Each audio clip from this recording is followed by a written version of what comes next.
آہنگی نہ ہو کوئی اتحاد پائیدار اور مستحکم نہیں ہوتا۔ اس اعتبار سے وَاعْتَصِمُوا بِحَبْلِ اللَّهِ، اس اللہ کی رسی کو مضبوطی سے تھامو گے تو گویا کہ دو رشتے قائم ہو گئے۔ جیسے کل شریعت کو تعبیر کیا جاتا ہے کہ شریعت نام ہے حقوق اللہ، حقوق العباد، اللہ کے ساتھ جوڑنے والی سب سے بڑی عبادت نماز، بندوں کے ساتھ صحیح تعلق قائم کرنے والی زکوٰۃ۔ اسی طریقے سے سمجھیے کہ حبل اللہ ایک طرف اللہ سے جوڑ رہی ہے، دوسری طرف باہم اہل ایمان کو ایک بنیان مرصوص کا جسد واحد، جیسے حدیث میں آتا ہے، ایک جسد بنا دینے والی شے۔ اور یہی وہ بات ہے، اس کو بھی علامہ اقبال نے جس خوبصورتی سے کہا ہے، میں تو واقعہ یہ کہ حیران ہوتا ہوں۔ از یک آئینی مسلمہ زنداست، پے کرے ملت ز قرآن زنداست، ما ہما خاک و دل آگاہ اوست، اعتصامش کن کہ حبل اللہ اوست۔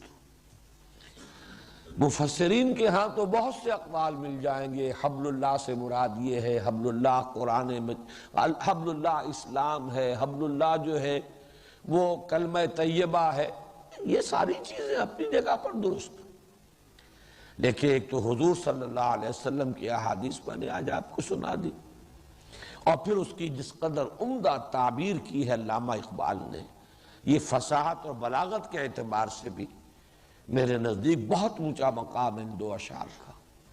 ما ہما خاک و دل آگاہ اوست، ہم جو ہیں ہم تو جیسے خاک ہے، یہ جسم ہمارا جو ہے خاکی ہے، البتہ دل آگاہ، وہ دل اندر، وہ دل زندہ، وہ دل حقیقت میں پے کرے ملت میں، وہ دل کی حیثیت قرآن کو حاصل ہے۔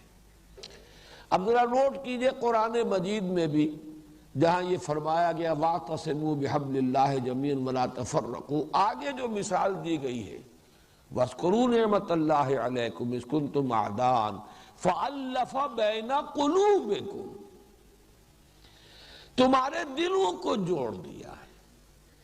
یہ دل آگاہ جو ہے قرآن مجید اہل ایمان کے دلوں کو جوڑتا ہے، ان کو باہم پیوست کرتا ہے، اور یہ دلی تعلق، دلی ہم آہنگی، یہ ہے اصل میں کہ جو مسلمانوں کو بنیان مرصوص بنانے والی ہے۔ اب 15واں اور آخری موضوع ہے جس پر مجھے کچھ زیادہ وقت نہیں لینا۔ یہ ساری باتیں اپنی جگہ حق، اور بھی بہت سے عنوانات ذہن میں آئے۔ میرا ارادہ تو پہلے یہ تھا کہ صرف 2 دنوں میں اپنی یہ گفتگو میں مکمل کر لوں گا، لیکن جیسے جیسے میں نے کچھ نوٹس لکھنے شروع کیے، مختلف چیزیں سامنے آتی چلی گئیں۔ یہ بھی نہیں تھا کہ کوئی بڑی پلاننگ سے اور بہت غور و فکر سے میں نے یہ چیزیں مرتب کی ہوں، لیکن بہرحال جب میں نے کچھ اشارات اپنے قلم بند کرنے کی کوشش کی تو وہ بات پھیلتی چلی گئی، اور اس میں میں نے دیکھا، اب میں آج بھی سوچ رہا تھا کہ کچھ اور عنوانات سامنے آ رہے تھے، بہت سے پہلو تشنہ رہ گئے، اس کی تشنگی کا احساس مجھے ہوا، لیکن یہ کہ میں نے فیصلہ کر لیا تھا کہ آج ہمیں اس گفتگو کو یہیں ختم کر دینا ہے، باقی چیزیں جو ہیں مختلف درس کے دوران مختلف مواقع پر انشاءاللہ ان پر گفتگو ہوتی رہے گی۔ لیکن یہ کہ ان سب کا جو اصل میں عملی نتیجہ نکلنا چاہیے وہ کیا ہے؟ یہ ساری باتیں جو 14 عنوانات کے تحت سامنے آئی ہیں،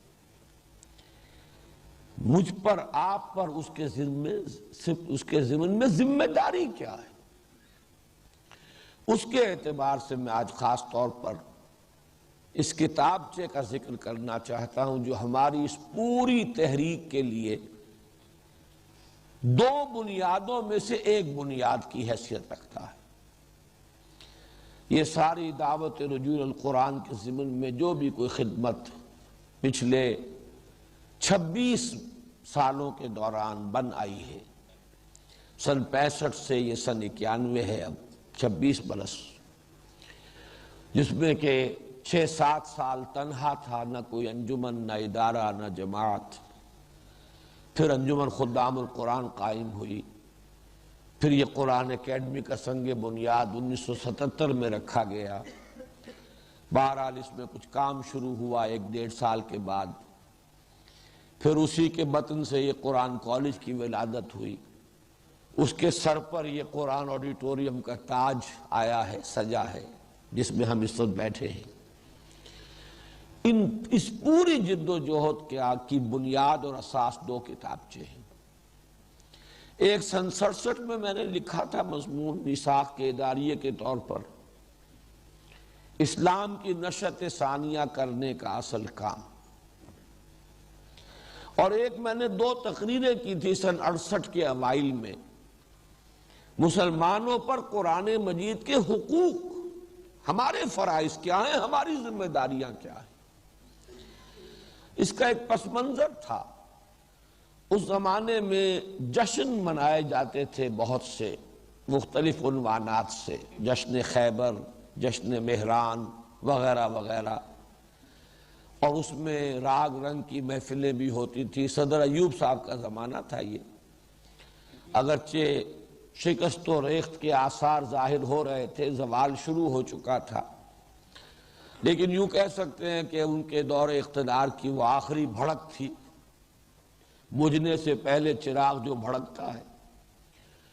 اور یہ رشوتیں تھیں، لوگوں کو مست رکھو۔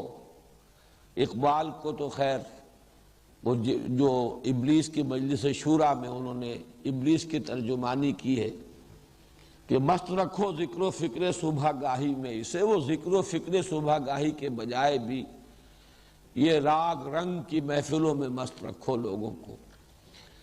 تو اسی زمانے میں مذہبی لوگوں کو ایک رشوت کے طور پر جشن قرآن عطا کیا گیا تھا، تم بھی کچھ اپنا ذوق اور شوق پورا کر لو، جشن مناؤ۔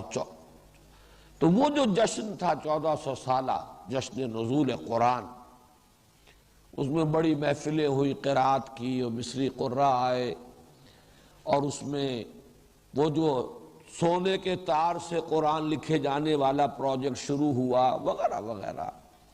اس وقت ذہن منتقل ہوا، کیا یہ حق ہے قرآن کا؟ کیا آپ نے ان کاموں کے ذریعے سے ہم قرآن مجید کا حق ادا کر رہے ہیں؟ تو میں نے 2 تقریریں کی تھی۔ یہ جو 5 حقوق میں نے اس وقت بیان کیے،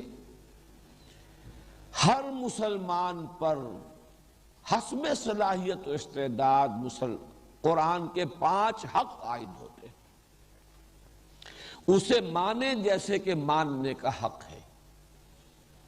اس کے لیے اصطلاح ایمان اور تعظیم۔ نمبر 2، اسے پڑھے جیسے کہ پڑھنے کا حق ہے، تجوید، ترتیل، حفظ، پھر اس کا ایک معمول بنانا۔ نمبر 3، اسے سمجھے جیسے کہ سمجھنے کا حق ہے، اور اس میں 2 اصطلاحات، تذکر اور تدبر، جس پر گفتگو ہو چکی ہے، کل ہم بات کر چکے ہیں اس پر۔ 4تھا حق، اس پر عمل کرے جیسے کہ عمل کرنے کا حق ہے، اور عمل کا ایک پہلو ہے انفرادی زندگی میں، حکم بالقرآن، ہماری ہر رائے، ہمارا ہر فیصلہ قرآن پر مبنی ہو، ہر عمل کسی نہ کسی رائے پر مبنی ہوتا ہے۔ اور ایک اجتماعی زندگی میں اقامت ما انزل من اللہ، قائم کرنا قرآن کو۔ یا اہل الکتاب لستم علی شیء حتی تقیموا التوراۃ والانجیل وما انزل الیکم من ربکم، اے کتاب والو تمہارا کوئی مقام نہیں جب تک کہ تم قائم نہ کرو تورات کو اور انجیل کو، اور جو کچھ تمہاری طرف نازل کیا گیا تمہارے رب کی طرف سے۔ اور 5واں حق، قرآن کا پھیلانا، قرآن کا عام کرنا، قرآن کو دوسروں تک پہنچانا، تبلیغ اور تبیین۔ تو یہ 5 عنوانات کے تحت الحمدللہ ثم الحمدللہ کہ بہت جامع یہ کتابچہ مرتب ہوا تھا، اور یہ میں بلا شبہ بلا اس میں مبالغے کے عرض کر رہا ہوں کہ یہ لاکھوں کی تعداد میں چھپا ہے۔ انگریزی میں ترجمہ ہوا، پھر عربی میں بھی ہوا تھا، فارسی میں ہوا، سندھی زبان میں بھی الحمدللہ شائع ہوا۔ یہ کتابچہ جو ہے، یہ تو میں آج ایک تو یہ عرض کر رہا ہوں کہ اسے اب اس ہفتے کا ہوم ورک سمجھیے۔ جو شخص بھی اس درس میں پابندی کے ساتھ شرکت کا ارادہ رکھتا ہے وہ اس ہفتے کے دوران اس کتابچے کا مطالعہ ضرور کر لے۔ یہ بھی گویا کہ در حقیقت میری ان 4 گفتگوؤں کا تتمہ ہے، لازمی تتمہ، یہ اس کا تکملہ ہے، ضروری تکملہ۔ اس کا مطالعہ اس ہفتے کے دوران ضرور کر لیا جائے۔ بعض حضرات اگر ایسے ہوں کہ جنہیں اردو میں پڑھنے میں دقت ہو تو شاید کچھ نسخے ہمارے ہاں کہیں سے نکل آئے تھے، اس وقت آؤٹ آف پرنٹ ہے انگریزی والا، لیکن شاید انگریزی کے بھی کچھ نسخے موجود ہوں، وہاں پر حضرات حاصل کر لیں۔ اس وقت میں صرف یہ عرض کر رہا ہوں، یہ حقوق اگر ہم ادا نہیں کرتے تو از روئے قرآن ہماری حیثیت کیا ہے؟ اگر یہ ہم ادا نہ کریں گے تو یہی قرآن کو ترک کر دینا ہے، یہی مہجوری ہے جس کو اقبال نے کہا خار از مہجوری قرآن شدی، جو سورہ فرقان میں فریاد نقل ہوئی ہے محمد الرسول اللہ صلی اللہ علیہ وسلم کی۔ وقال الرسول یا رب ان قوم اتخذوا هذا القرآن مہجورا، اور میں نے یہاں نقل کیا ہے مولانا شبیر احمد عثمانی رحمۃ اللہ علیہ کا جو حاشیہ ہے کہ اس میں ہم لوگ بھی اگر قرآن مجید کے یہ حقوق ادا نہیں کرتے، اس کا پڑھنا، اس کا سمجھنا، اس پر عمل کرنا، اسے دنیا دوسروں تک پہنچانا، اگر یہ کام نہیں کر رہے تو حضور صلی اللہ علیہ وسلم کے اس قول کا اطلاق، آپ کے اس فرمان کا، آپ کی اس فریاد کا اطلاق ہم پر بھی ہوگا۔ گویا کہ حضور صلی اللہ علیہ وسلم ہمارے خلاف مدعی کی حیثیت سے کھڑے ہوں گے اللہ تعالیٰ کی عدالت میں۔ اور اسی کے ضمن میں قرآن مجید میں 2 مقامات پر اسے تکذیب کہا گیا ہے۔ لاکھ آپ سمجھیں کہ آپ قرآن مجید پر ایمان رکھتے ہیں اور اس کی تصدیق کرتے ہیں، لیکن اگر ان حقوق کی ادائیگی اپنی استعداد کے مطابق، اپنی امکانی حد تک اگر اس کی آپ کے حقوق کی ادائیگی نہیں کر رہے تو در حقیقت آپ قرآن کو جھٹلا رہے ہیں۔ یہ سابقہ امت کے بارے میں سورہ جمعہ میں آیا، مثل الذین حملوا التوراة ثم لم يحملوها كمثل الحمار يحمل اسفارا بئس مثل القوم الذین کذبوا بآیات اللہ واللہ لا یہدی القوم الظالمین۔ مثال ان لوگوں کی جو حامل تورات بنائے گئے تھے، پھر انہوں نے اس کی ذمہ داریوں کو ادا نہ کیا، اس گدھے کی سی ہے جس پر کتابوں کا بوجھ لدا ہوا ہو۔ بری مثال ہے اس قوم کی جس نے اللہ کی آیات کو جھٹلایا، یہ تکذیب ہے۔ اور اللہ ایسے فاسقوں کو، ظالموں کو ہدایت نہیں دیتا۔ تو ہمیں کانپنا چاہیے، لرزنا چاہیے، کہیں ہمارا شمار بھی انہی میں نہ ہو جائے۔ اور جب قرآن نازل ہوا ہے تو جو مخاطب تھے اس قرآن کے، ان کے سامنے بھی یہی بات کہی گئی۔ وہ بہت ہی جامع مقام ہے۔ فلا اقسم بمواقع النجوم وانہ لقسم لا تعلمون عظیم انہ لقرآن کریم فی کتاب مکنون لا یمسہ الا المطہرون تنزیل من رب العالمین افبہذا الحدیث انتم مدہنون وتجعلون رزقکم انکم تکذبون۔ کیا اس قرآن، ایسی عظمت والی کتاب مکنون میں جو ہے، جو کتاب کریم ہے، اس کے بارے میں تمہاری یہ سستی، تمہارا یہ کسل، تمہاری یہ ناقدری، تمہارا یہ عملی تعطل، افبہذا الحدیث انتم مدہنون، مداہنت کر رہے ہو، کسل سے کام لے رہے ہو، تساہل برت رہے ہو۔ وَتَجْعَلُونَ رِزْقَكُمْ أَنَّكُمْ تُكَذِّبُونَ، اور تم نے اپنا حصہ اور نصیب یہ بنا لیا ہے کہ تم اسے جھٹلا رہے ہو۔ تو یہ جھٹلانا ایک تو اس معنی میں بھی ہے کہ قرآن کا انکار کیا جائے اللہ کا کلام نہیں، اور تکذیب عملی کے درجے میں وہ چیز بھی اس کتابیں ہوگی، اس میں شامل ہوگی، جس کو میں بیان کر چکا ہوں، جو کہ اہل کتاب کے بارے میں سورہ جمعہ میں آیا۔ تو اللہ تعالی ہمیں اس انجام سے اور اس چیز سے بچائے کہ ہم بھی اس زمرے میں شامل ہوں۔ اس حق کو ادا کرنے کی اپنی امکانی حد تک بھرپور کوشش ہم میں سے ہر شخص کو کرنی چاہیے، اور اس کے لیے جیسا کہ میں نے عرض کیا، میں کچھ ایک تاریخی بھی تجزیہ اور جائزہ پیش کرنا چاہتا تھا، لیکن اس کا وقت نہیں ہے، وقت ختم ہو چکا ہے، کہ اس صدی میں دو عظیم ترین داعی القرآن اس سرزمین پاک و ہند نے پیدا کیے ہیں، علامہ اقبال اور ابوالکلام آزاد۔ جو بھی کچھ انہوں نے کیا اس ضمن میں، اللہ تعالیٰ نے اس کا اجر عطا فرمائے۔ بہرحال ہمارے لیے تو ہم ان کے لیے کتنی ہی احسان مندی کے جذبات کا اظہار کر لیں۔ بہرحال تلک امۃ قد خلت لہا ما کسبت ولکم ما کسبتم ولا تسألون عما کانوا یعملون۔ ہمارے لیے تو ہمارا عمل، ہماری محنت، ہماری سعی، ہماری جہد، اس سلسلے میں جو بھی محنت ہم کریں گے اس کا اجر و ثواب اللہ کے ہم پائیں گے۔ اللہ تعالی ہمیں اس کی بیش از بیش توفیق عطا فرمائے۔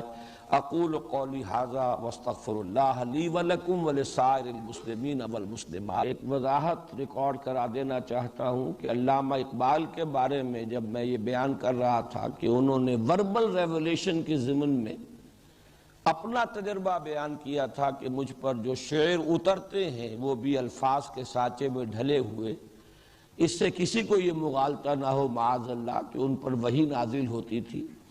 میں نے اس وقت بھی یہی عرض کیا تھا کہ یہ اجوبہ مسکتہ، چپ کر دینے والے جواب، ان کے قبیل کی شے ہے۔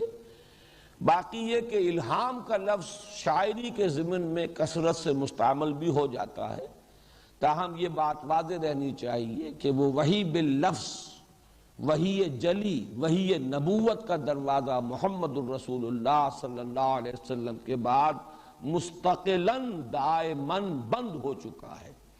اس سلسلے میں کسی کو کوئی اشتباہ نہ ہو۔